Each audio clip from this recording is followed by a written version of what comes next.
All right, so let's move on to talk about the data science portfolio. I'll do a recap. This is we're actually we've been I think this is this sixth topic we've been going through. We talked about data science learning path. We also talked about how we had a career discussion, and today we're talking about how to build data science portfolio. But let's have a quick recap. Um, there are different kinds of data scientists. This is just a recap, so I'll go through this quickly.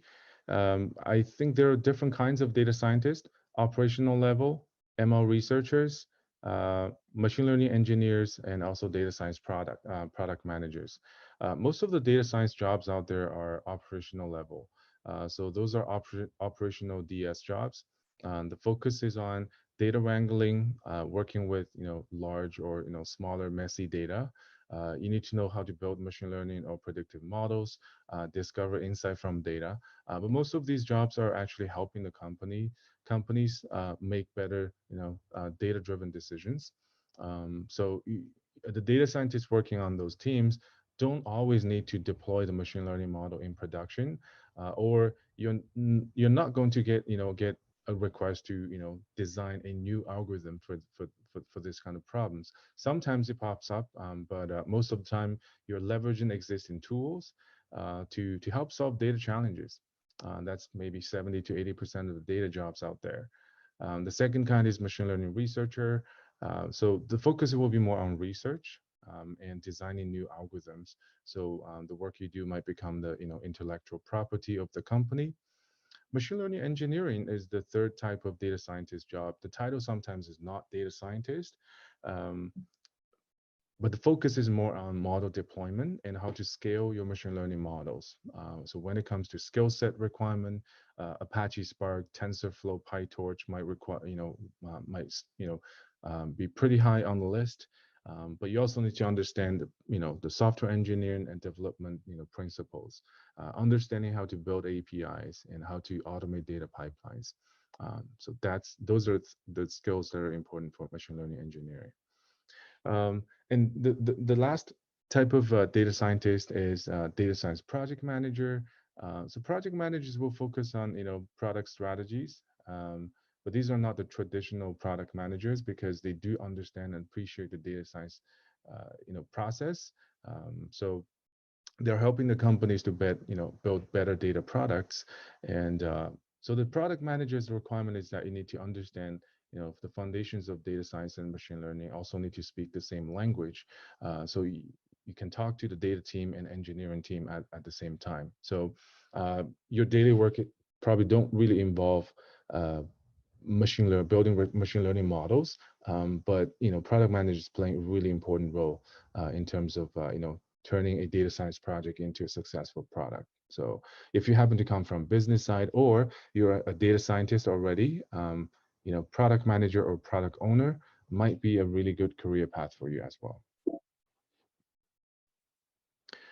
These are some of the data science skills we would recommend you to have in order to get a data science job. We talked about this, in the previous session, so I'll go through them quickly today. From a coding perspective, I think Linux command line is very important. Understanding, operating system, but you don't need to be a Linux administrator. You don't have to come from computer science background. But I think understanding the basic, commonly used command line tools will be very helpful, especially when it comes to, working with cloud computing, AWS cloud, for example. Programming, Python, Scala, Java. But if you are just getting started, I think focusing on Python is the right strategy. It's always good to learn more or know more different programming languages. But if you want to get a data science job, I think Python is right now the most popular programming language. SQL is very important as well. But you need to know a little bit more than just writing SQL queries, maybe optimizations, and understanding database internals sometimes will help as well. Version control is also very important.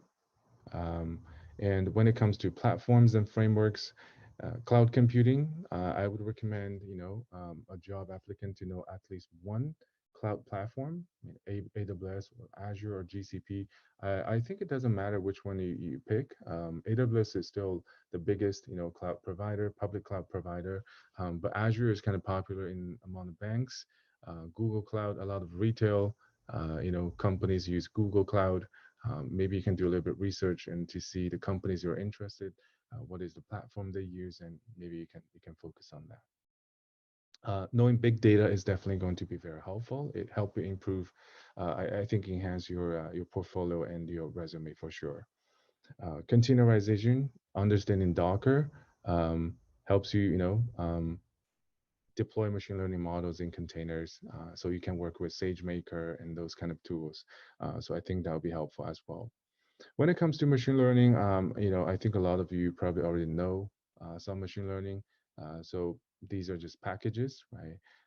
NumPy, SciPy to manipulate data, doing numeric computing, know how to explore data using visualization packages, machine learning packages, scikit-learn, Keras, feature preparation, natural language processing. But when it comes to learning machine learning, I think you also need to focus on the use cases. Mm, and yeah, it's important to understand, how machine learning is applied in the retail industry. You need to at least understand 3 to 4 different use cases. Um, or if you, before you go to an interview with a company, do some research on that industry. So you know what kind of data challenges they will be solving, they're facing. That will be very helpful as well.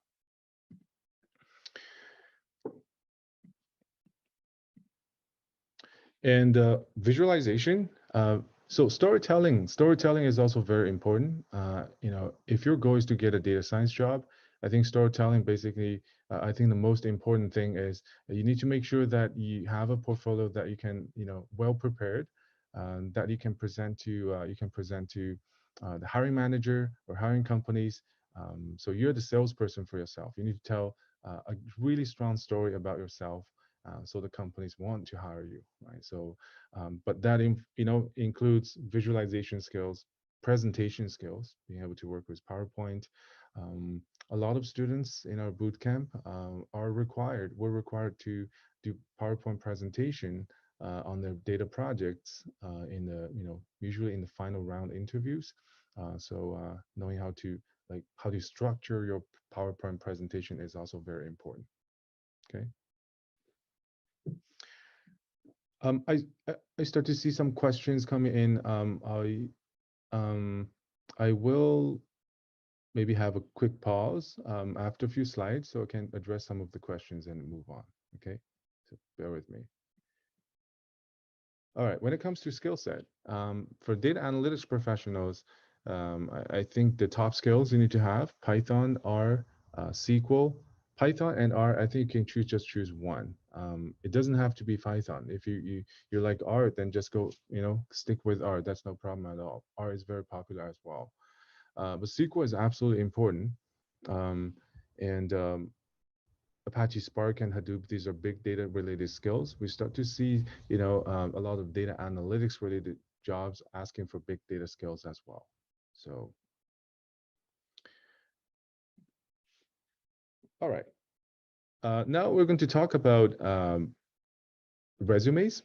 And the reason why I want to talk about resumes before I talk about portfolio is I want you to understand what's important on the resume, and then we can talk about portfolio.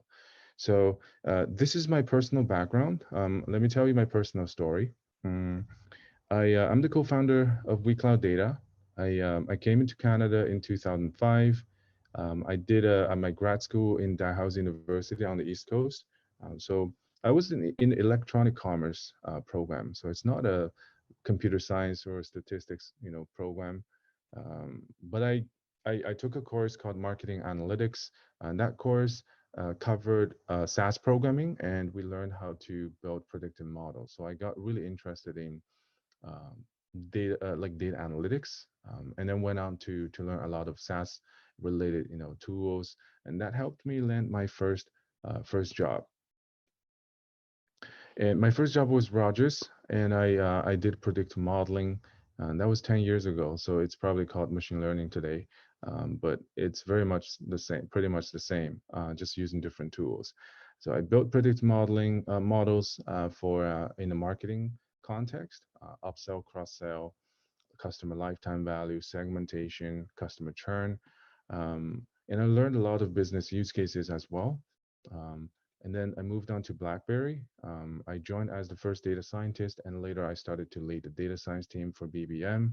I've hired PhDs, postdocs, worked on research projects, published patents, and but I think the biggest fun I had was actually leading the team to conquer some really challenging big data, problems.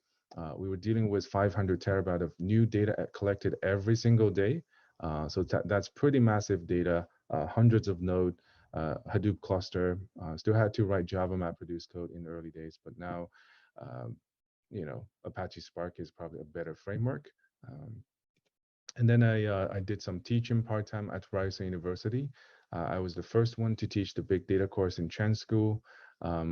And through that experience, I discovered some, challenges with, a traditional certification program because it wasn't very hands-on, and I wouldn't probably hire the students I taught in those programs into my BlackBerry team, not because they're not great, it's just because the program wasn't, designed to help students really get a job. So that planted seeds at that time, and that's why eventually I decided to run my own training program. I worked 1 year for Kick, which is an awesome company. I learned a lot of cloud computing, big data, dealing with, I think 300 million, customer base. That was the public number. Massive amounts of data. Build APIs for chatbots as well. Um, Great experience.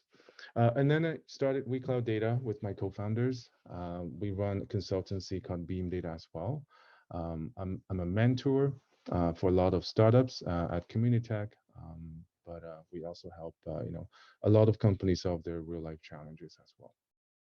So that's my story. I One of my recommendations for job seekers is that you need to have a storyline for yourself when you search for jobs. For me, sometimes it's getting a project or getting a corporate training. So you always need to do storytelling. It will be great if you can look at your resume, figure out what you need to keep, what you don't need to keep. But when it comes to when you're actually in front of a hiring manager, you need to be able to articulate that, to present why you're the strongest fit for this role in a minute or two. A lot of times, the hiring decisions are actually made within the first 5 to 10 minutes, and the employers are just spending the rest of the 40 to 50 minutes just trying to validate their assumptions to see if this candidate is the right fit. But a lot of times, the impression you leave in the first 5 to 10 minutes are the most important. All right. So when it comes to resume, skill set is very important, right? So you can gain skills by taking courses, by doing self-learning. So I think these are the skills you need to have on the resume. Maybe not all of these keywords, but make sure you touch on most of these to make sure you qualify for a data science job. But what matters for a resume? These are I wouldn't say these are perfect resume or LinkedIn profiles, but simply based on their experience, I think they'll catch like recruiters' attention, or they're probably getting always get calls from recruiters because they have strong experience, right? If you have worked for BlackBerry as manager of data sciences, you've worked for TD as a senior manager on big data analytics, then the next job for you is probably a director's job in some big companies. But most of us don't have the related experience, right? So I think from a recruiter's perspective, there are different kinds of candidates. Let's say candidate X in this case worked as a data analyst for 3 years, and has the right skills. SAS, predictive modeling, worked on churn modeling, also has the great education background. So from a recruiter's perspective, I think this candidate has relevant experience, but in order to meet today's data scientist, whatever, definition, um, or job demand, like requirements, you still need to learn new tools. For example, a lot of jobs require Python, big data. So even for candidates like this, still need to upskill themselves. You need to learn more skills. Um, and but recruiters may think that, well, because this candidate has 3 years of experience, so the salary requirement might be high, but you're still lacking some skills. So it probably don't make you the perfect candidate. So we sometimes find that our students, when they join some interviews, like they're competing against, existing, like, experienced data analyst, and some students actually can get the job. And that's because they probably have more relevant skills. So skill set is definitely important. And candidate Y, candidate Y has awesome research background. He has a PhD, and he has done Kaggle competition, and these are really, really great. And I think from a recruiter or hiring manager's perspective, if it's a operational level data science job, then this PhD definitely need to learn SQL. If you happen to be a PhD and you've done research for many years, I'm sure you have the strongest problem-solving skills, and you have deep knowledge about machine learning. But real-life machine learning or data science jobs involve a lot of SQL. So you do need to, acquire those skills, because that's usually not covered in academic setting. You probably need some more real life experience as well. So I think when it comes to job search, if you have a PhD background, you have an advantage, um, for sure. But there are definitely things you need to, skills you need to gain as well.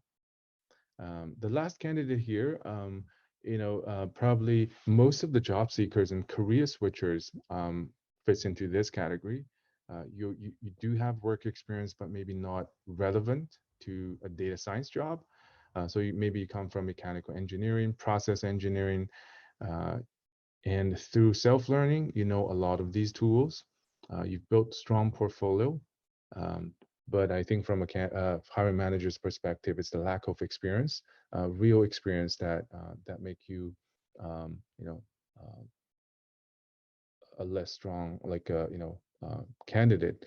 So you need to do extra to to uh, to show your potential, right? So that's why I think portfolio can be really, really important, because uh, it's really hard for a hiring manager to tell what you can actually do based on the resume, because you can hire professional writers to help you improve the resume. It doesn't mean when you actually work on a real life project, you are the best one, to to help the team, right? So portfolios sort of give people the impression that you can actually work on end-to-end projects. So we'll talk about that shortly. And there are different kinds of candidates, right? So some candidate, they're new grad, they have really good grades, but they don't have work experience. That's probably one of the challenges they are facing. So most of the experience is more academic. There are candidates who have experience, but these are career switchers, don't have analytics or data science related background. So how do you write your resume, or how do you build the portfolio in a way that can make you, make your experience stronger? And the last kind of candidate are actually data analytics professionals already. We already have a lot of students thinking about switching career and moving on to their second data science jobs. So in the market, you have experienced, data professionals, and some of these professionals, they use traditional tools such as SaaS, insurance company, pharmaceutical companies, retail. A lot of these big companies use, SaaS. SaaS is an awesome tool. I started my career using SaaS, but we start to see more demand, using open source tools such as Python, Apache Spark, and Cloud. So you need to upskill yourself for sure. Otherwise, most of the recruiters will think that you come from that traditional background, so you might not be the best candidate for a data scientist job that require a lot of new skills. Okay, this is one sample resume from one of the students we in our boot camp.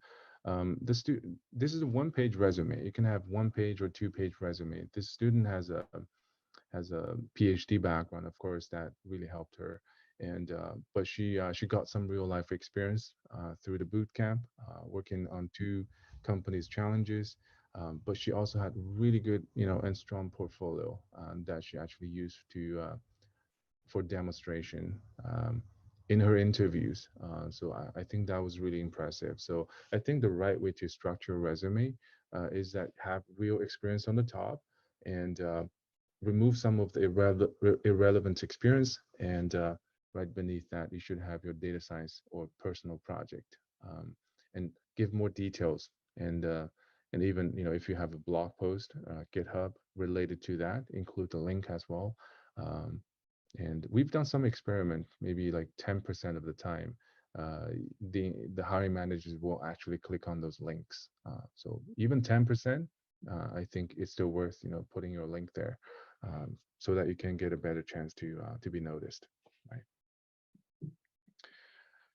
All right, so my suggestions for those of you who are building portfolios, from a skills perspective, I think you need to understand what matters and what not, right? Because when you're building a portfolio, you probably need to decide, what is the programming language? Well, I guess Python is a no-brainer, but should you use a cloud, or do you want to do everything on your local computer?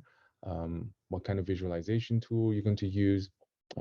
What kind of pipeline are you going to use? Apache Spark? Do you need real-time pipeline? And these advanced topics.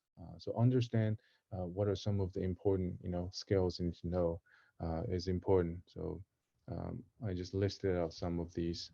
I won't talk about them in details, but if you're interested, you can come to our future events on big data. I think we have two big data workshops coming up. These are related to big data and pipelines. Um, on the resumes, keyword matters, right?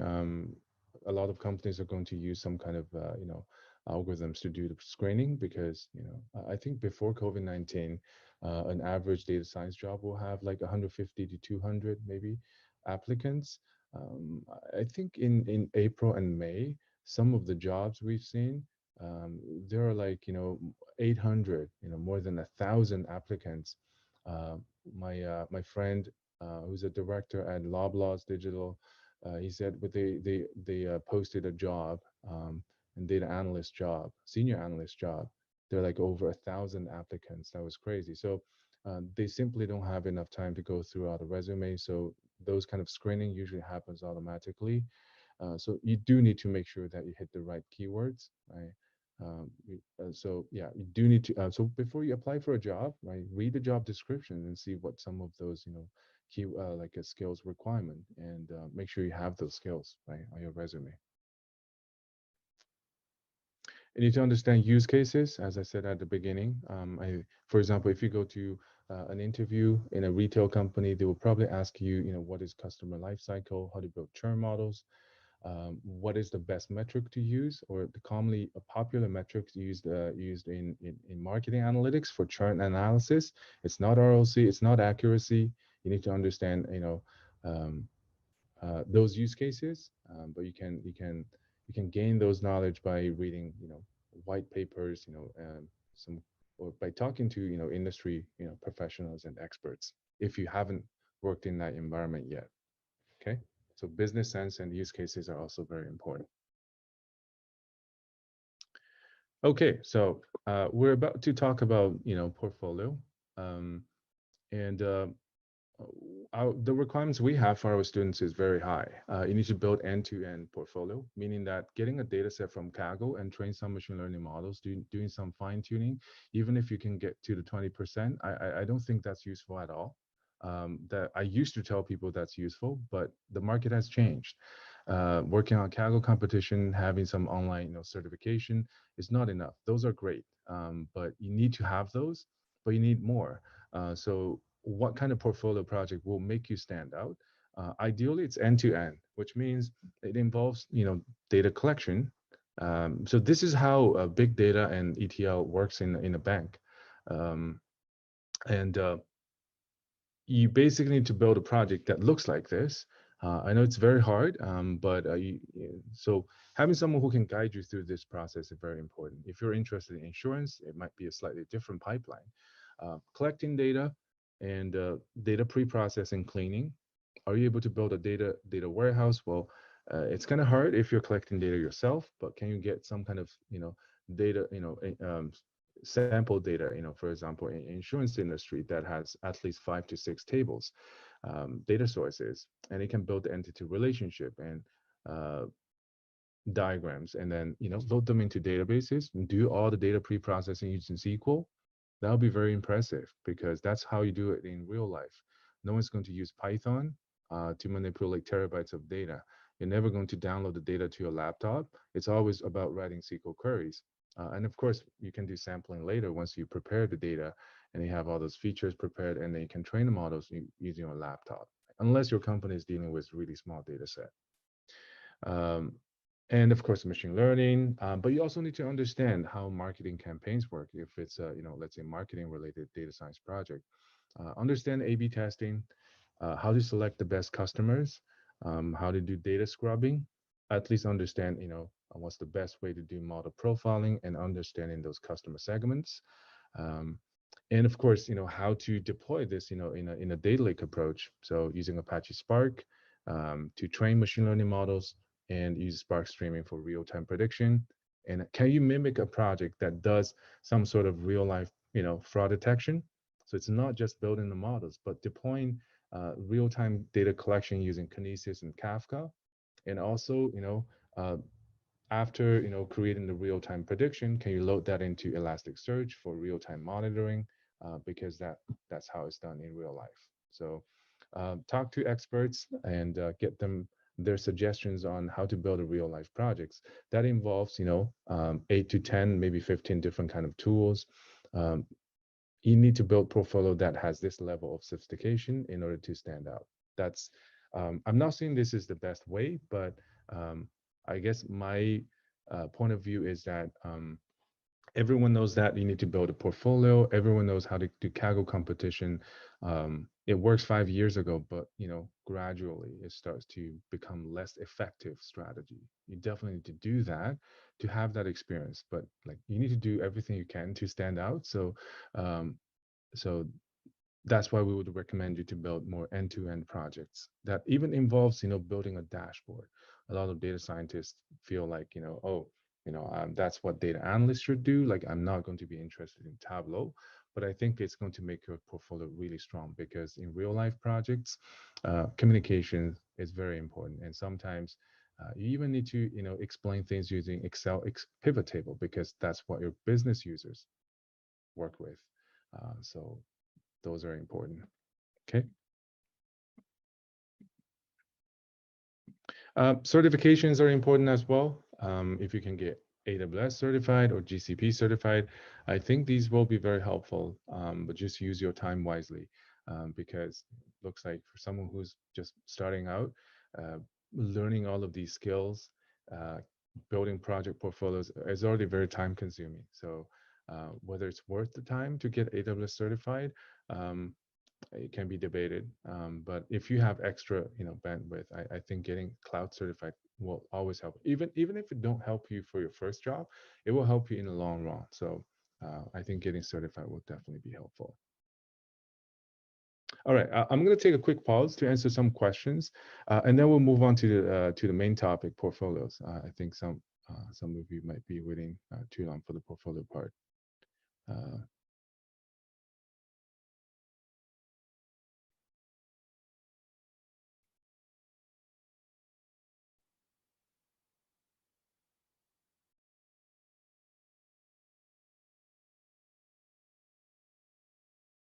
Uh, so there's a question. I'm just starting from the top. Do you have to live in Toronto? No, all the courses are online. Um, what is LMS? Oh, Learning Management System. It's just a learning portal. Students will be able to log in to do online quizzes, do interview practice, and watch recordings of the classes. There's a question about will we receive a copy of these slides, a copy of the recording? Yes, the recordings, you can find them on WeCloudData website after this event. Um, yeah, so if you go to the Data Science Diploma Program page, it should have about 7 videos covering like introduction to data science, learning path, um, the, and how to build portfolio, job market, and interview skills as well.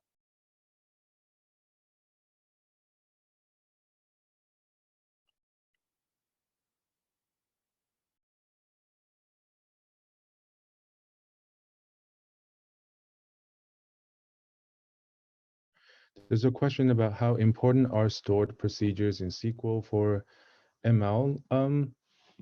I think so.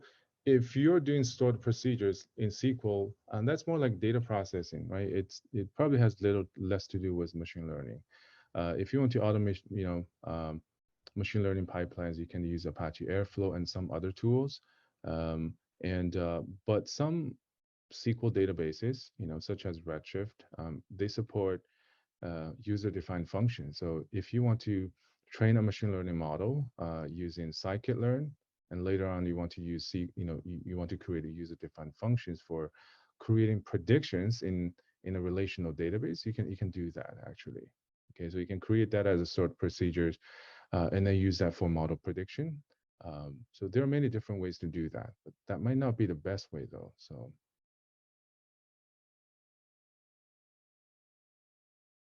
Um, question from Chelsea. Do you recommend simply starting the skills or the courses themselves? Um, I don't really understand the question.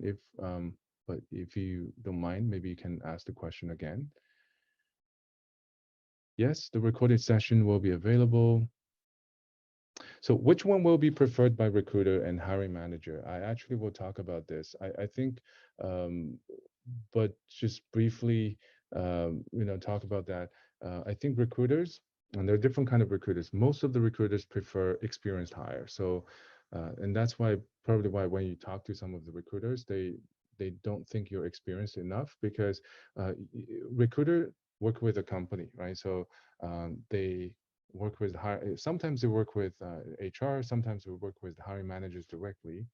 Mm, they're going to do the screening, right? So select the best candidates. So they're getting paid to provide some qualified data, qualified leads. So they will save the hiring manager time. So usually they want to select the best candidate already. So they submit one or two candidates to the hiring managers, and hiring managers will go, have interviews. If they're not satisfied, they want more, and then recruiters will submit more, right? So that's why they prefer experienced data scientists or someone who have experience. They usually don't like to work with junior data scientists because it just doesn't help with their business. They want the best candidate with the right, I guess, salary expectation, right? If the candidate is asking for too much, then of course not the best fit. Another reason why recruiters, prefer experienced data scientists is because they're not trained data scientists themselves. You know, I can easily tell who I want to hire into my team. I know someone who has potential. I can train them, but that's not what the recruiter is capable of doing. Most of them, right? Because they don't really understand what a data scientist actually do, and that's why they have to go by experience. Because experience just it's just a safe bet instead of someone who have strong skills but who have never worked in the industry before. There are some recruiters that deal with junior hires, like junior positions out there. You just need to find them. But if you want to reach out to someone on LinkedIn, I would say hiring managers sometimes are busy, they don't respond to you, but recruiters, always talk to recruiters because it's their job, to talk to different kind of candidates, so they usually won't say no.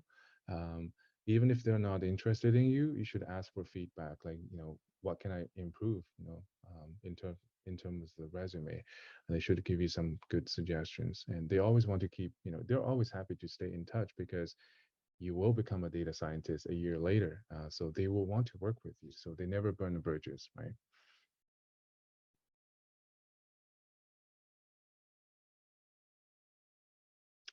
We don't discuss cover letter. Actually, we just briefly talk about resume today, because I want to focus, like, talk about the importance of portfolios. We do have one session in the new year, I think in January, that to talk about resumes and interview. So we'll have a session on how to prepare for data science interviews. So stay tuned. How to gain cloud experience for recent grad? Well, you just sign up for an AWS account and go through all kinds of training courses. There are training courses online as well. Um, so, for example, I think Code Academy, Cloud Academy. There are a lot of Udemy, Udacity courses.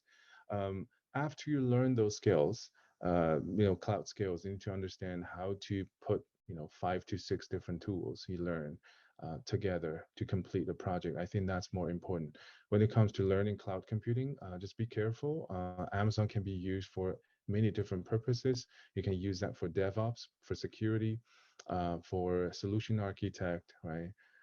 But you probably should learn the data science and analytics side of Amazon Web Services. You don't have to worry too much about other things. So, talk to someone who has the experience, who have, or maybe talk to a data scientist who have a lot of cloud-related experience and ask for their opinion as well. Again, the links will be of the recording can be found on our website. I can share a link later. Okay. Is DS saturated? If someone wants to choose just one DS or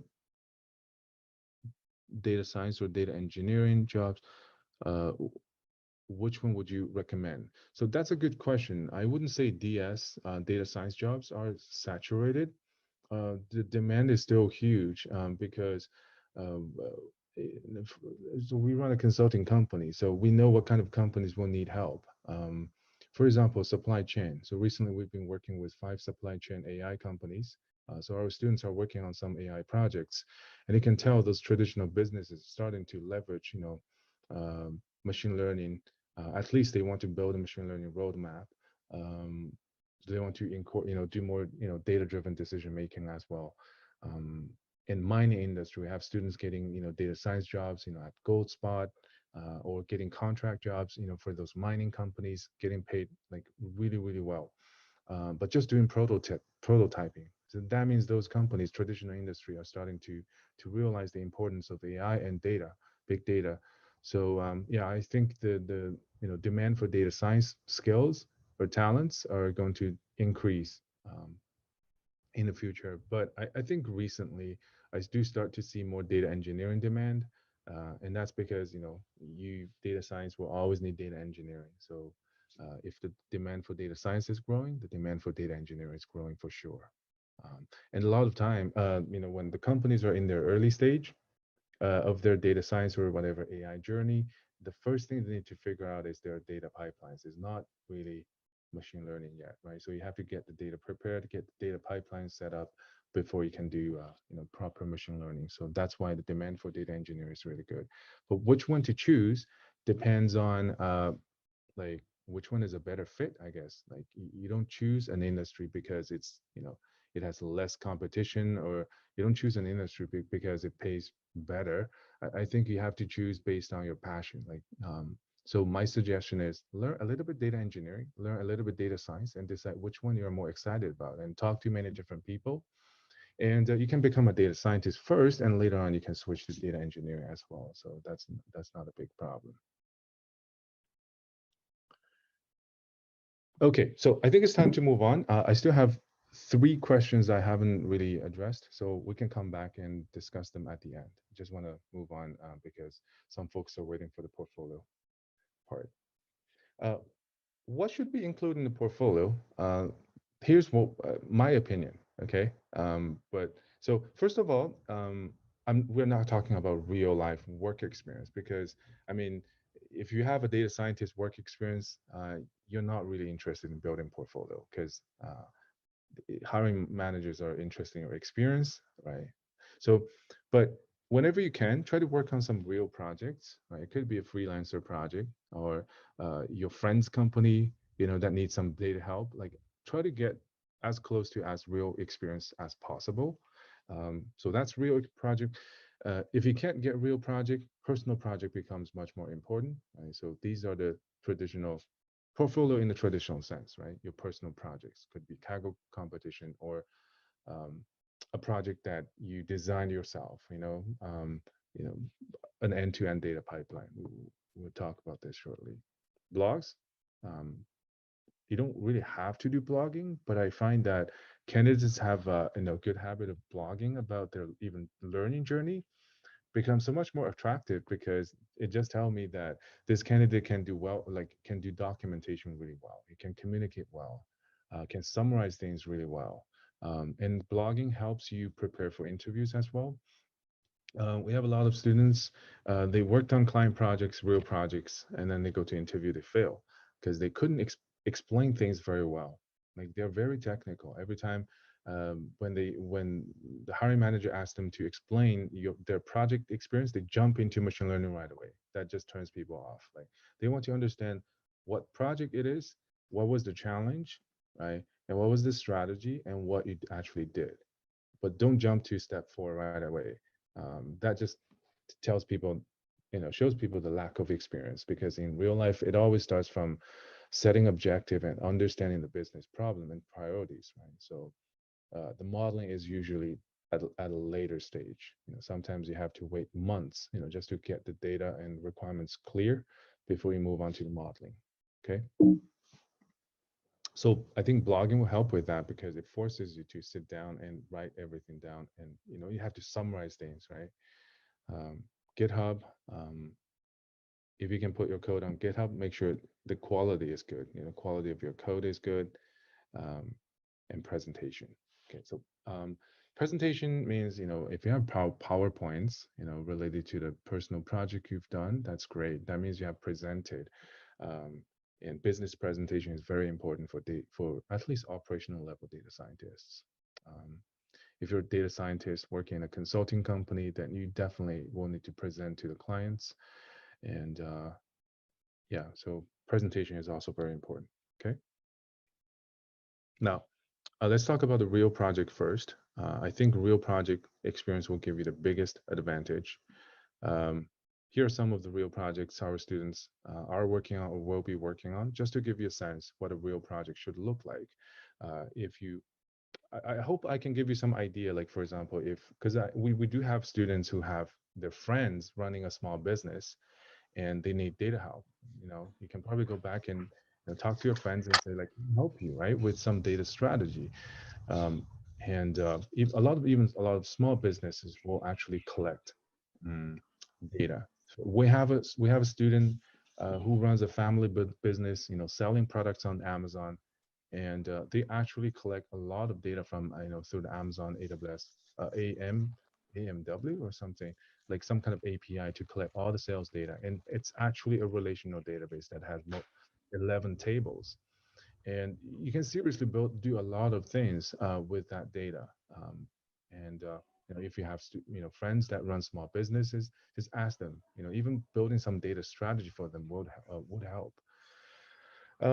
So we have worked on digital analytics, for example, a project that helped a digital marketing agency to scale their digital analytics reporting platform. It's not machine learning, but helping them to migrate all of their Excel data to databases in Amazon, building automated reporting pipeline using Python, and then use Tableau to build all the visualization dashboards. So this is more like a DA project.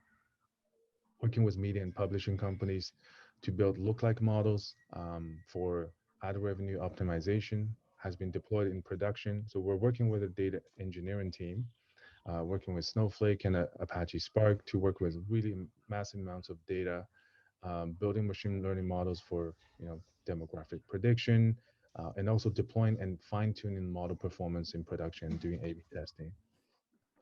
Just to give you some idea, retail chains build and deploy demand forecasting models for thousands of retail stores.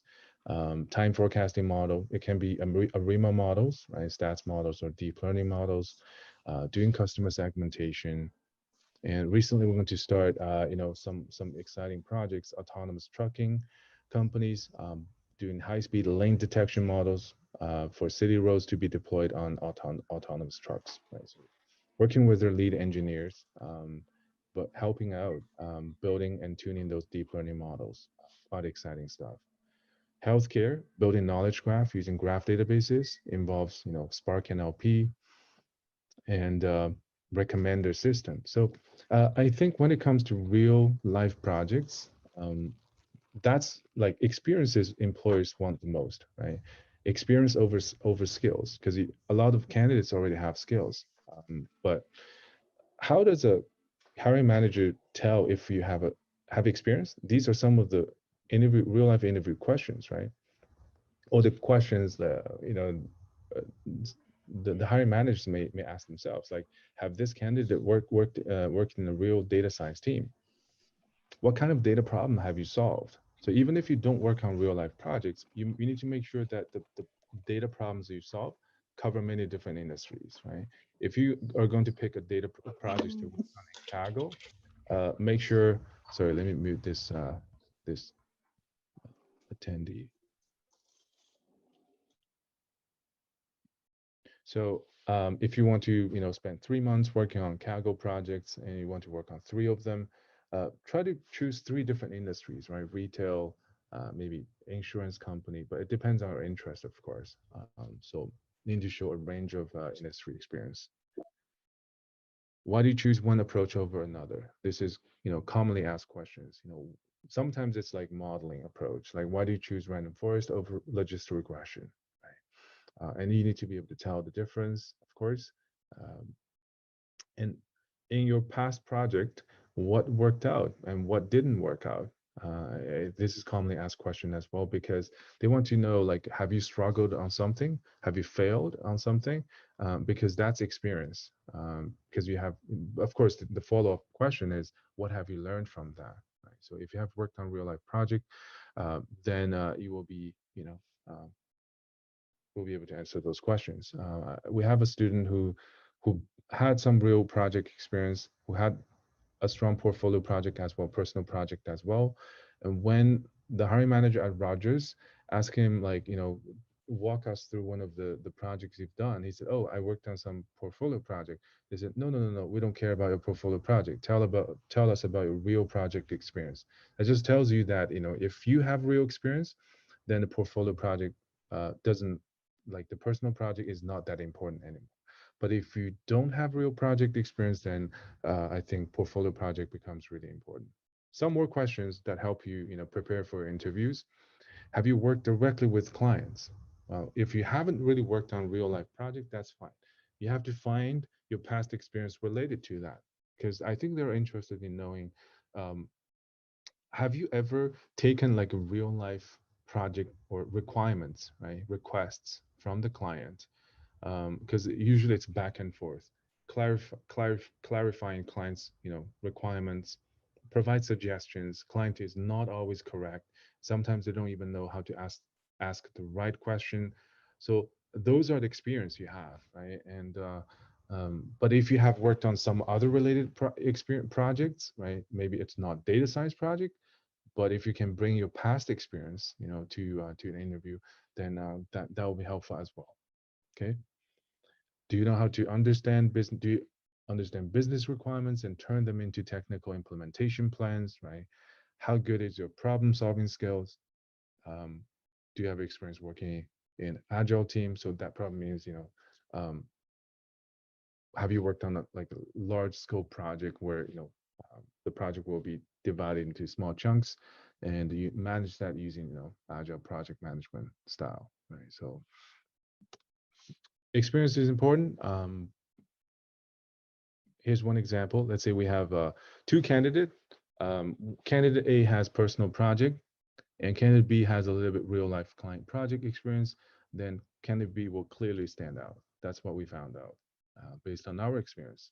Okay. But not everyone will have, real life experience, because if you have real life experience, you probably already get a job offer. So if you want to work on personal project, here's the suggestion. We often got questions about like which project I should work on. So I think I personally recommend, selecting project based on domain, right? Um, do you want to work for an insurance company, or you're open to any industry, as long as you get a data science job? But then maybe pick a project from retail, a project from banking, a project from, I don't know, e-commerce or something like that. Or if you have 3 projects, you have time to work on 3 projects, 2 projects will focus on industry and 1 project will be something you're really keen on. It could be build things not directly. It could be research project, but you should definitely at least work on two industry related projects, or at least the data set is coming from like a real business, right? And you can find lots of those data sets from Kaggle as well. Okay, so you need to have a clear motivation, because when you go to interviews and the insurance company hiring manager is going to ask you, so tell me why do you pick this project? A lot of students got asked this kind of questions because they want to know, is it because it's just a Kaggle competition, or you have particular interest in insurance data set, right? So the motivation is important, and then you select the industry and just be more specific, in terms of because I think if you choose finance or retail banking, right? But retail banking, they have a lot of data problems. There's fraud or risk team, right? Credit scoring, marketing analytics, compliance analytics, wealth analytics, robo advisor. So which one are you going to pick? Right? So be more specific. Don't be too generic. Step two, data collection. Right? So I think ideally, if you can collect your own data, that would be great. But I know like collecting banking data, it's hard to collect real-time banking data, but if you can, I think writing your own data collection piece will always be impressive. Okay, whether it's data scraping or using some existing APIs to collect stock price data, whatever, Twitter data, and then after you collect the data, the next thing you need to do is data cleaning, but also label your data. If you want to do sentiment analysis, how do you collect label? Are you going to do that manually? Are you going to leverage the Google API? Are you going to use crowdsourcing Mechanical Turks by working with their APIs? That'll be even more impressive because that's how real life projects are done, right? If possible, can you load the 5 data set, whatever CSV files, into SQL databases and use SQL to do data preparation, data cleaning? That's how real life projects are done. You're not going to use Python to merge all those data. That means if everything you've done is in Python, you probably haven't really worked with big data, right? And make sure you do a lot of exploration, visualization as well. Okay. Machine learning is the magic here, right? So algorithms, parameter tuning, these are just, like I think what everyone can do. So selecting the metrics, interpretation, model interpretation is also very important, okay? And then storytelling, okay? Don't just end your portfolio project, by training some models and upload your Jupyter notebook to GitHub. Tell stories, right? What is the business problem you're trying to solve? Can you provide some business suggestions? Can you build a dashboard to explain the model and data set? Can you write some project summary, do a presentation? One way to, I don't know if it's going to work out, but like if you want to do the cold calling or reaching out to someone on LinkedIn, instead of asking someone to refer you to a job, maybe say, I did this, interesting data project, would you be okay if I present the project to you? I think, senior managers and directors, they're usually very busy. If you ask them for something, they're not interested, because you probably have the wrong intention. But a lot of these folks, in senior positions, they're actually interested in providing mentorship because they feel, fulfilled if they help someone with their career. So maybe you can say, I prepared this presentation. I would like to get some suggestions. That's more meaningful, conversation, right? All right, importance of personal projects. As I said, if you have real life client project experience, that's the best. But if you can't get real life project, and if you're a new grad, for example, so if the two candidates have the same education, skills, background, someone who have personal project experience is definitely going to stand out more compared to someone who only have certifications. I don't find Udemy, Coursera, Udacity, or certifications you get from training boot camps very useful. Even certifications from WeCloudData. I just don't think it means anything. It means you've taken some courses, but that's not what hiring managers need. They need someone who can get the work done. So show them the projects and present that in a way. So I think the best way is maybe if you have GitHub, share the link with people. If you have blog posts, that's better. Even better if you can build a real-time fraud detection pipeline and you have a real-time fraud detection visualization dashboard using Kibana and Elasticsearch or whatever Amazon QuickSight. That'll be impressive because when you send people a link, they will be able to see the entire pipeline, working in action, right? So that would be my suggestion. Okay, that's what I'm talking about, the real life pipeline. Building your own data ingestion, pipeline. So collecting data yourself using Kafka, or it doesn't have to be Kafka, but for example, Kinesis, Firehose. Okay. See if we can mimic the data lake using Hadoop and Hive. The data doesn't have to be massive, and have your BI route, right? Build in the dashboard, but also train machine learning model using Spark tools and deploy that to run in real time. Okay. I've seen directors, of data science team writing blog posts to talk about this kind of, pipeline. So if you can build that as a candidate, you'll definitely impress people. I would like if I would build something similar or even better and send my link to that director who blog about this pipeline, and he will definitely get interested in me, right? So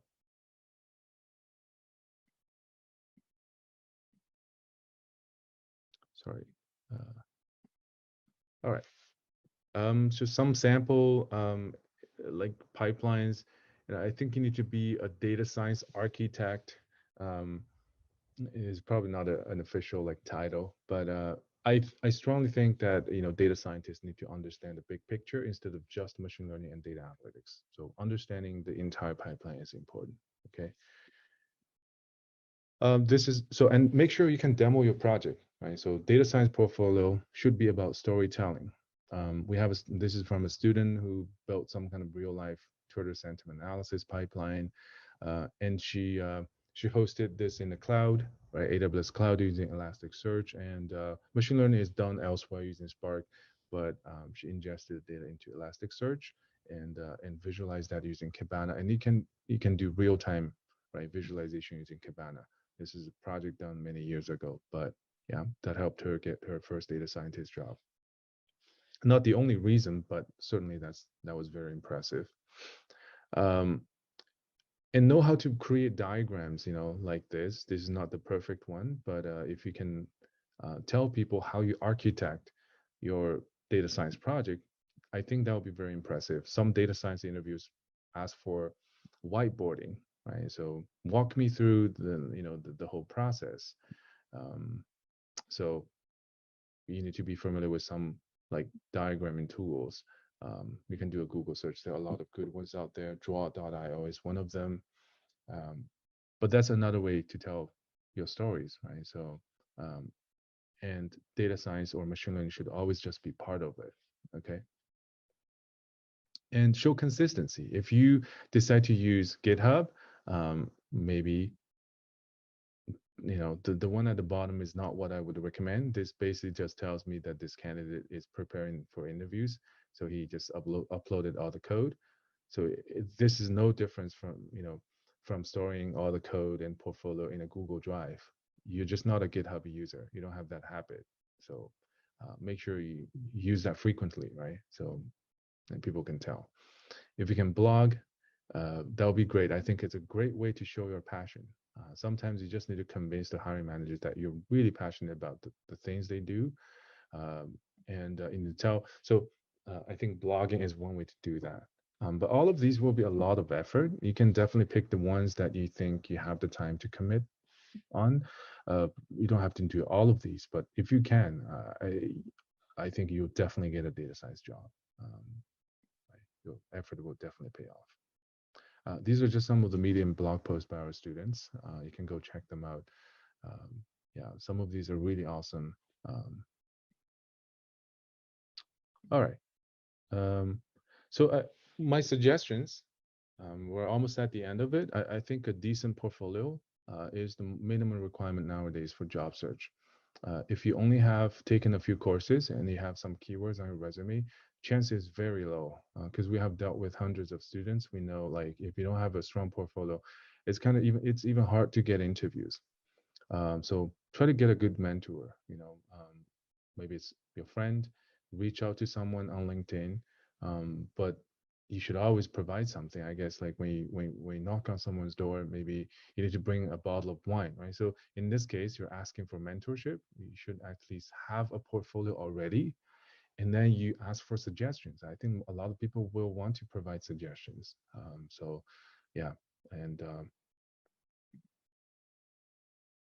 and of course, nothing beats real experience. As I said, freelance work, um, and maybe one of your friends, is running some small businesses. That may help as well. Just go talk to your friend and see if you can help him with some data strategy if they have data collected, and that will be even better, right?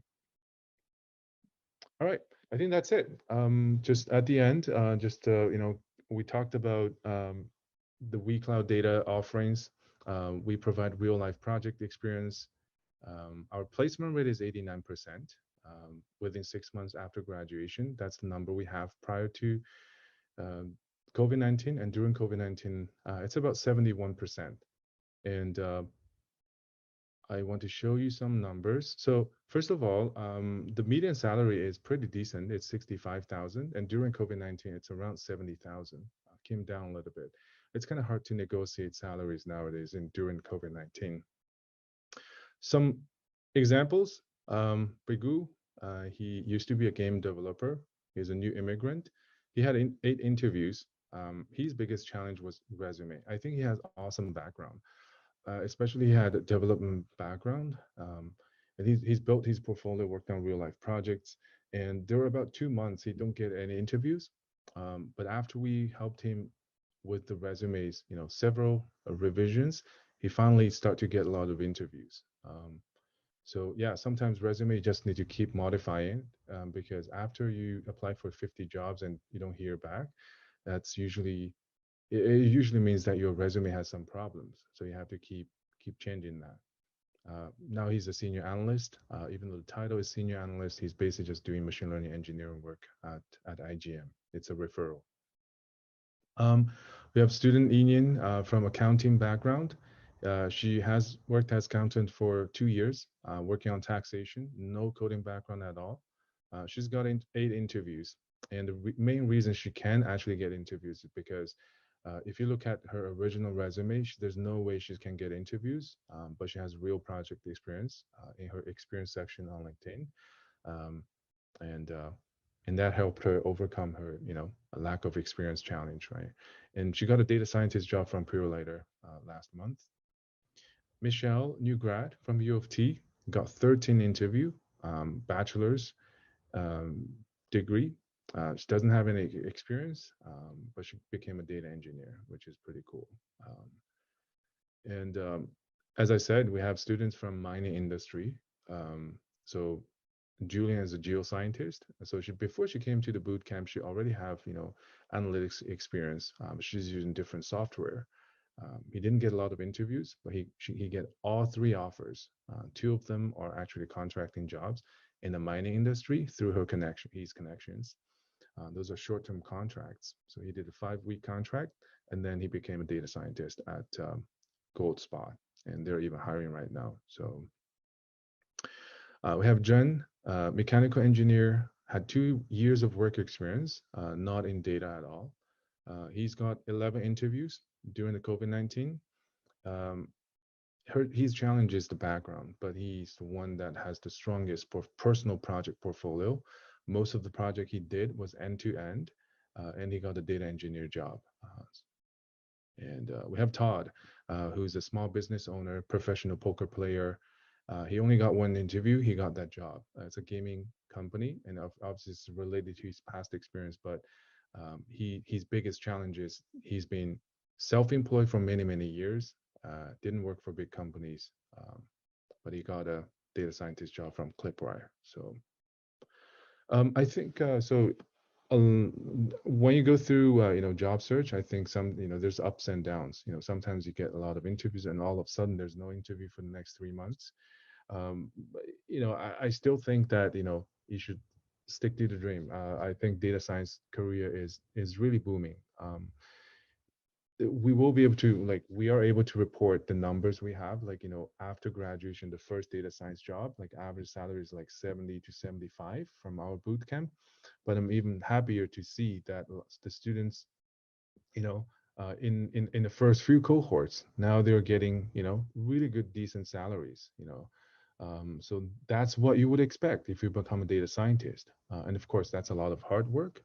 So the fact that, you know, Austin can get to 110, it's his own effort. We only helped him at the beginning, but I just want to let you know that um, if you look at the long term, this is actually really, really promising. And the second student working at RBC started as a contractor job. We referred him in $45 an hour, and then he turned full time about 6 months later. Now, 130K, pretty amazing.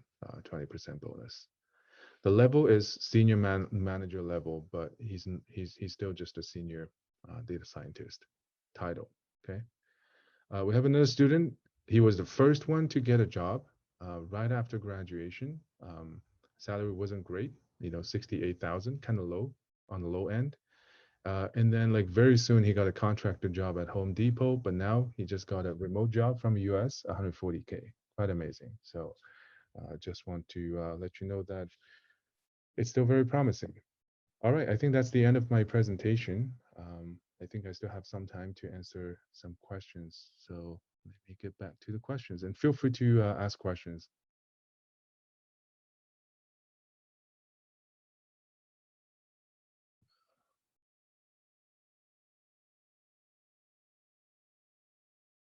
Is there any suggestions on how to find employers who are willing to sponsor for the immigration application? That I really don't know. Most of the students we have dealt with, they do have like at least, you know, they most of them are Canadian. So yeah, sorry, I couldn't answer this question. It really depends on the companies.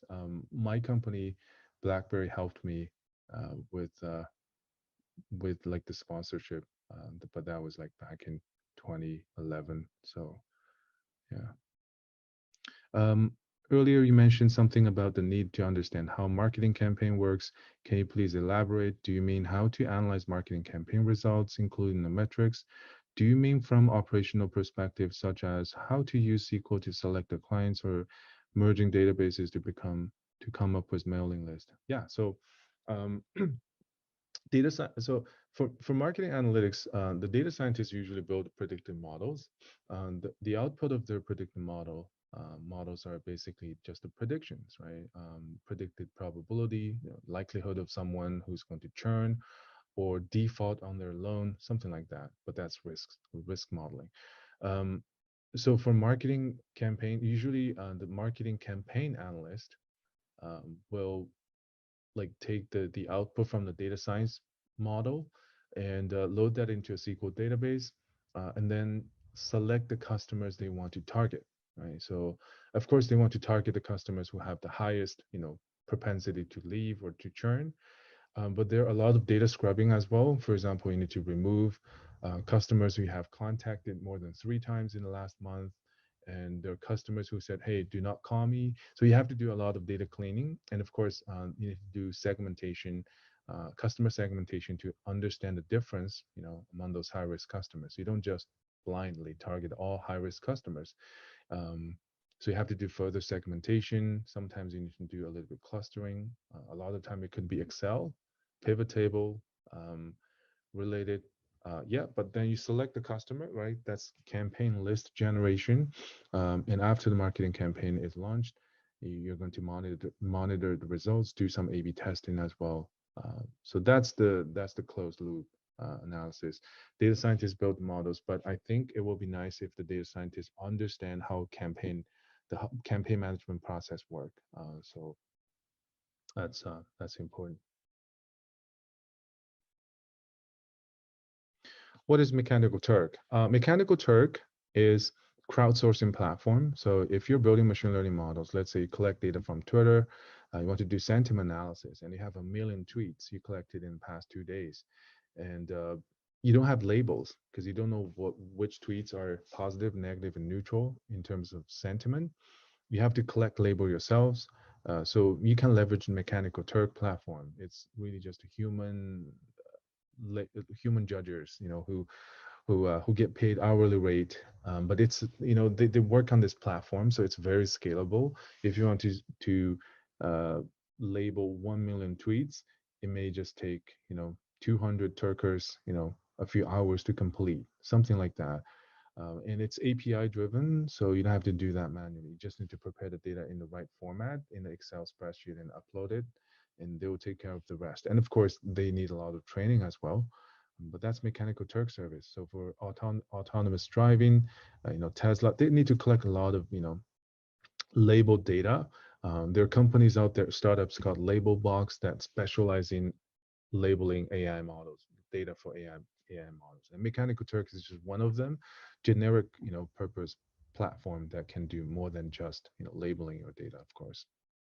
But you have to pay for that. Okay. In our documents, do we share our vision or just tell what we did in the past? Um, Sorry, what do you mean by document? So if you're talking about the project summary, those kind of document, I think you need, yeah, you definitely need to explain what's the objective of this project, like why you want to work on this project, and what's the yeah. So the problem definition, right, and maybe even introduce the industry a little bit, and then you work on your data cleaning, data collection, modeling, and at the end you should probably mention, like, what's the business suggestion, or how can business actually benefit from your model, right?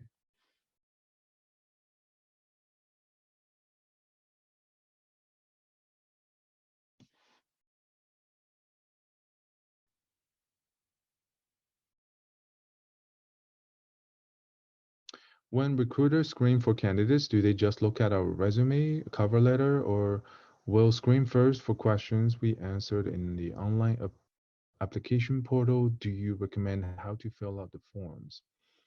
Um, it depends. I guess the recruiters, if they're using LinkedIn for recruiting, I have a LinkedIn enterprise version. We need to do recruiting as well to find consultants sometimes. So if you log into the recruiting account, it's a different view. They're going to do filtering based on like some criteria they set. It needs to hit some specific like keywords. They have like filters on years of experience, so that's why like you can easily get filtered out. So it's more like the recruiters proactively looking for someone they want that fit the profile, right? Or if you are sending your profile to the recruiter or resume to the recruiter, um, yeah, they'll filter on your resume. I don't think the recruiters really care about cover letter, to be honest, and they're really busy. They prefer to look at your LinkedIn profile, I guess. But if you have a resume, then they'll look at the resume. Cover letter works better for hiring managers because it's basically something you want to tell the hiring managers, right? I don't think recruiter care that much. Um, and but if it's like application, like you're submitting online application to TD Bank, it's their internal recruiter or HR looking at those resumes, and they probably have some kind of screening tool as well. I don't know what the best way to answer those forms, because it really depends on your background and situation. So yeah, I can't give you uh, any advice on that. Um,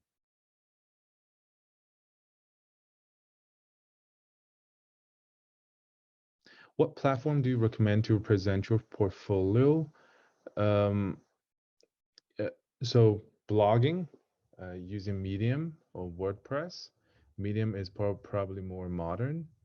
Um, but in terms of presentation, there are tradition platforms such as PowerPoint or using Prezi. I think there are a lot of presentation. I think the tool you use doesn't really matter. But if it would be great to have an online presence, like some people even just put that on Google Drive and generate a link so people can always open your PDF presentation. Right, that works too actually. But having a blog post or GitHub, whatever, I think that's like kind of formal, which will be good. If we're enrolled in the individual courses instead of diploma program, will there be opportunity to work on real life project? With WeCloud, we have a project only option, so you can choose like to work on a project for 6 months, plus 6 months of career support. But for the part-time individual course, let's say if you want to take a Python course, there's no project support because you need to join project meetings and work with the team really closely. So if you're working part-time, there's no way you can do that. Um, and if you're working on a part-time like course, yeah, that's not included. Yeah. I am doing test data management a few years ago. Is that relevant if I'm applying for data science job? Um, Ed, you probably need to tell me a little bit more about what you actually did in that test data management job. I don't understand the background. So if you can, maybe just explain a little bit more. I can help you. How will the starting date have an impact on the recruiting process?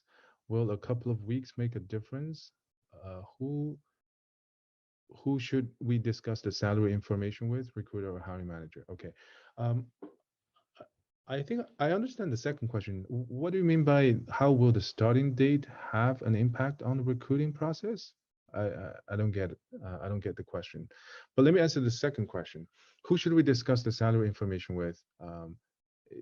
It's usually not the hiring manager. So if you are going through a recruiting agency, and of course the recruiter will ask you to fill out a form, but that's what they usually do, or they have one-on-one conversation with you. They understand your salary expectation, right? If your expectation is 100,000 and the hiring company is willing to pay, let's say 80 to 90, so maybe you're already out of the game because your expectation is higher, right? They will ask you like, are you willing to adjust your expectation, something like that.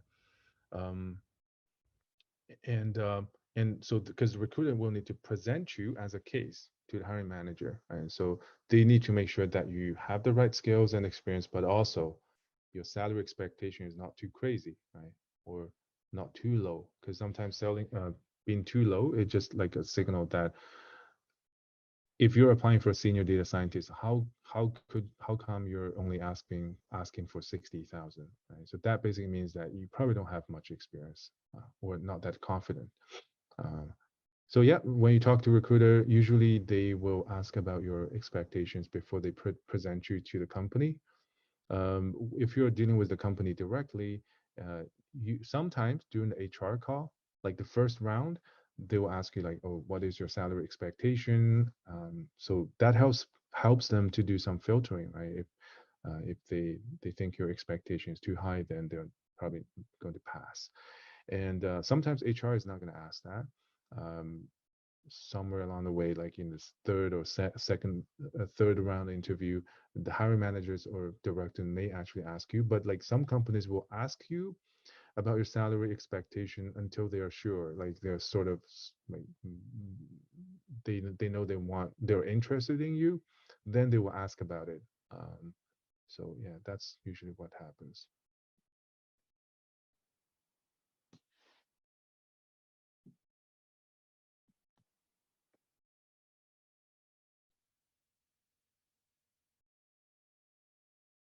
Cover letter, will you clarify what is about hiring manager and recruiter roles that make you think hiring manager cares about? Um, when I worked as a hiring manager, I don't really care about cover letter, but some people will tell you that cover letter is important. So it's really hard to tell. Some people care about cover letters, some hiring managers don't. Um, I think, but if you want to write a cover letter, that basically it's just a message, you deliver to the hiring manager, you want to clarify things. For example, if you're career switchers, you want to write a cover letter to tell people, convince people you're hireable. But if your resume is already really strong, I just don't think it's necessary because people basically can just tell based on your experience and they will be interested in you. Um, and yeah, I think recruiters simply don't have time to read cover letter. And that's most of the cases, I think. Yeah. But don't take my word for granted. That's just, I always think that cover letter is not that important, but some people will strongly argue against it. Uh,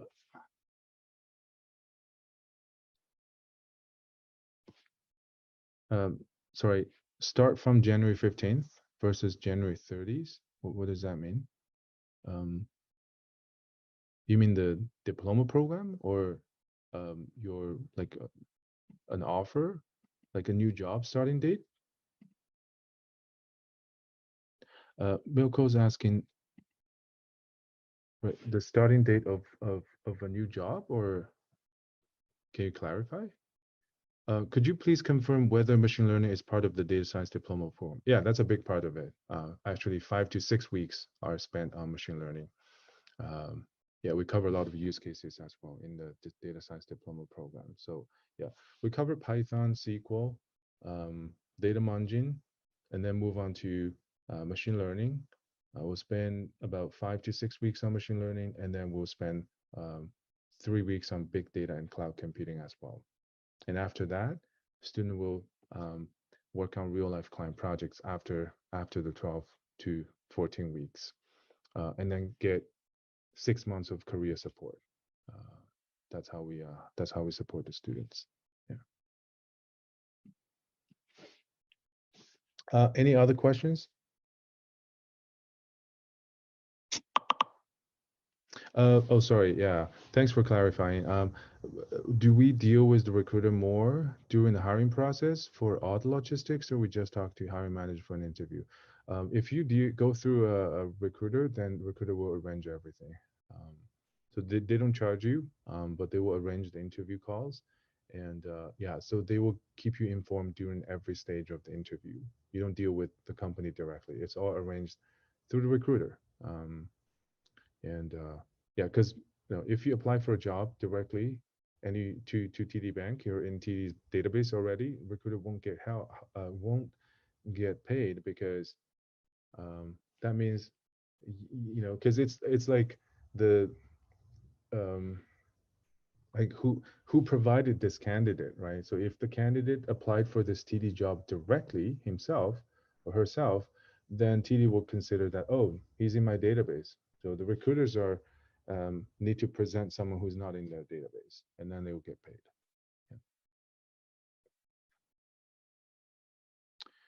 When is the next info day? Sorry, I have to look up Meetup. Just give me one quick second. But feel free to ask other questions, and I'll get back to you on the date for the info day. So it will be December 28th. It's on our Meetup. It's called um, Toronto Data Science and Big Data Meetup, or you can search for WeCloudData. You'll find a talk on introduction to data science diploma program. And then we have a interview preparation session on January 6th. January 6th, interview tips. Yeah.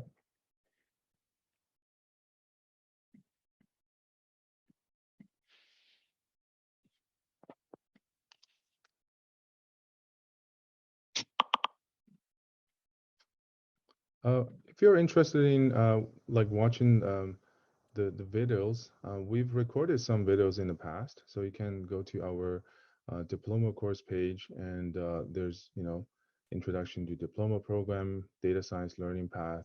I've done a similar presentation before regarding the project portfolio. So yeah, check them out. Here's the link. There you go.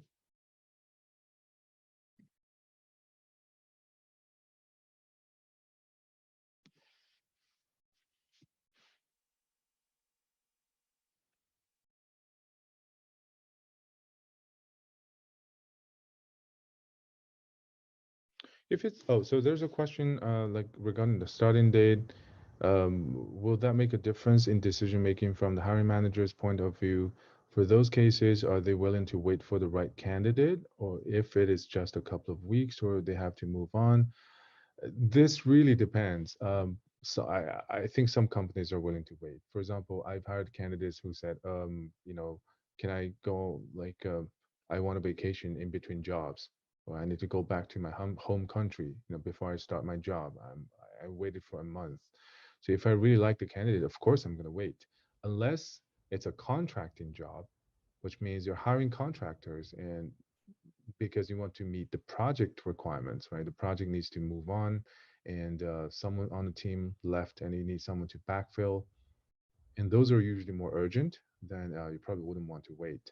But if it's a full-time data science job, I think most people will be willing to wait, 2 more weeks. That shouldn't be a big deal.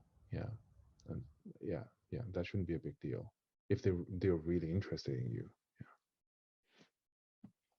Uh, but if you're asking about decision making, I mean, let's say if company give you an offer and they usually give you a few days, right, to make a decision. I think 2 weeks is just too long. It just means like the lack of interest or you're seriously considering other opportunities. Unless you're the only candidate they're interested in, um, yeah, I don't think, most company will want to wait that long. Like 2 weeks is probably too long, but within a week should be fine, if you can make a decision within a week.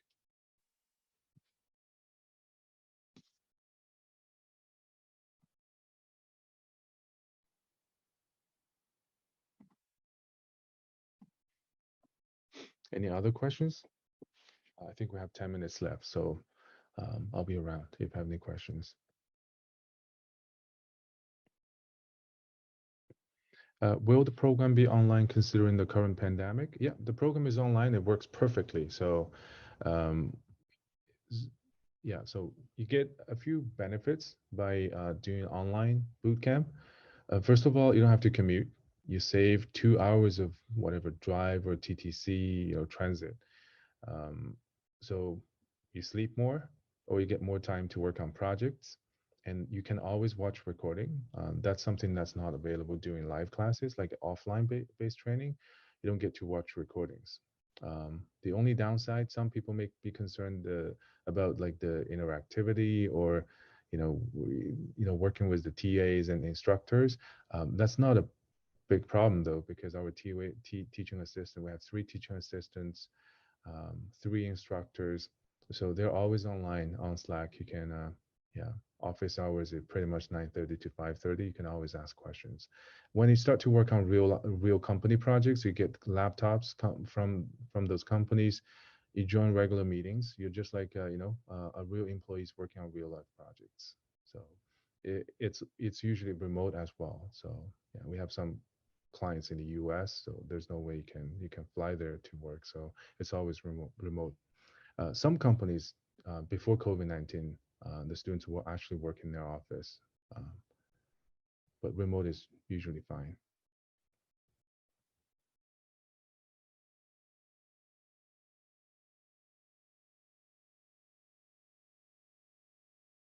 Well, what was the name of the machine learning course that was more advanced?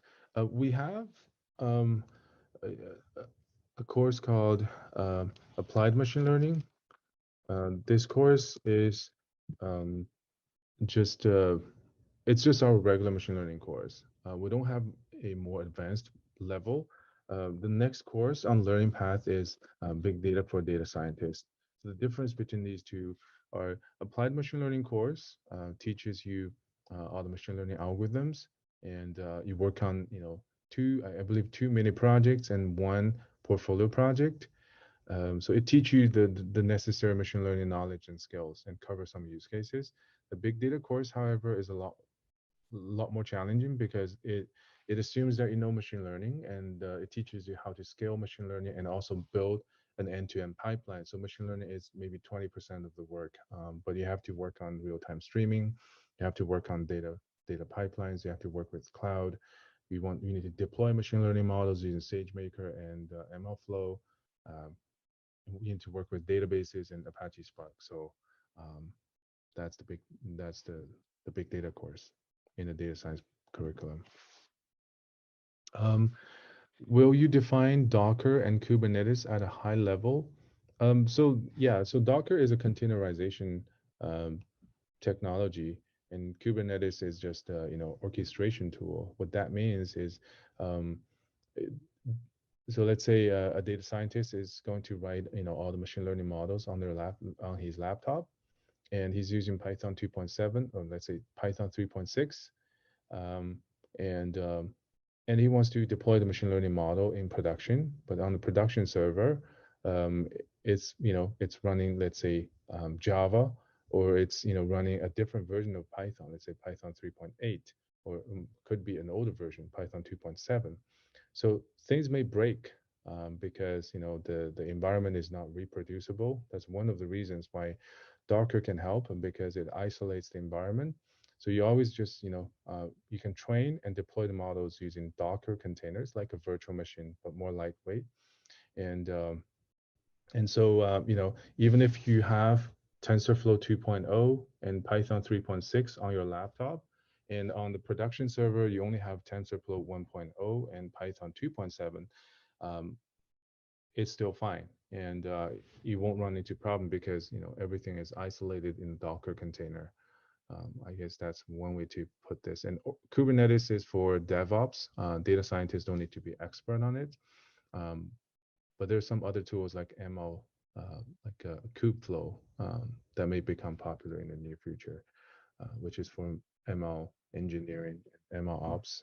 So understanding that will be helpful. Yeah, but I would start with Docker. Don't worry too much about Kubernetes if you're just getting started. Knowing Docker will be helpful. How often should we follow up with recruiters HR? If we have not heard from them for a week, let's say, can we connect to the recruiter who interviewed? Can we connect to the recruiter who interviewed you? If they do not want to connect with you, does that tell something? Yeah. So on LinkedIn, if they don't respond, a lot of times it means they're busy, or maybe they have, you know, if you have that read status and they have read message, probably means they're not interested in your profile, or like your background. Um, or after you talk to them, you don't hear back from them, yeah, feel free to follow up.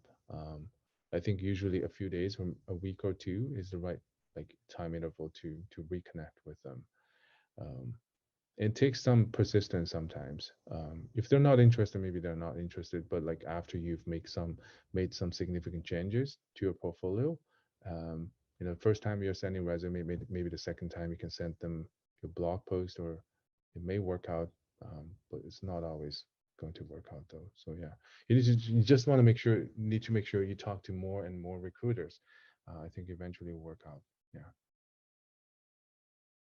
And after you talk to 10 recruiters, nobody is interested in you, then you have to come back and think about like what skills you're lacking, like why it's not working.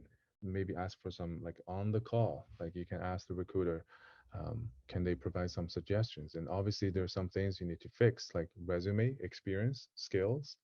Um, yeah, and most of the time for recruiters, most of the time it's experience. And for hiring managers, sometimes it's the skills, right? You don't have the right skills, you don't have the right experience. So those are the things you need to work on. Yeah.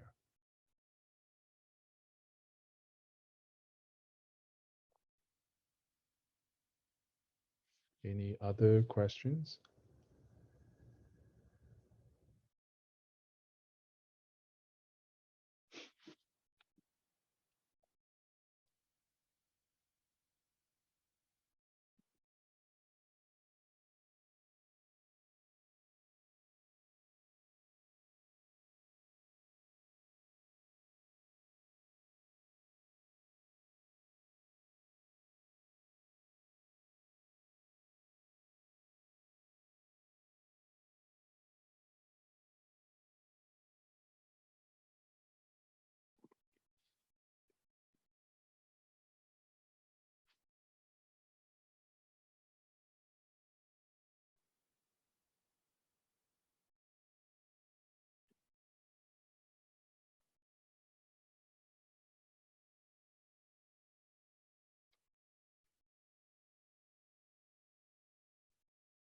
No problem. Thank you. Thanks everyone. Thanks for making making to this event. It's my pleasure to share my experience. Look forward to seeing you guys in the next event on the 28th. If you're interested in learning more about the diploma program, and on January the 6th, if you want to learn more about interview tips. And I hope you guys happy holidays. Thanks, everyone.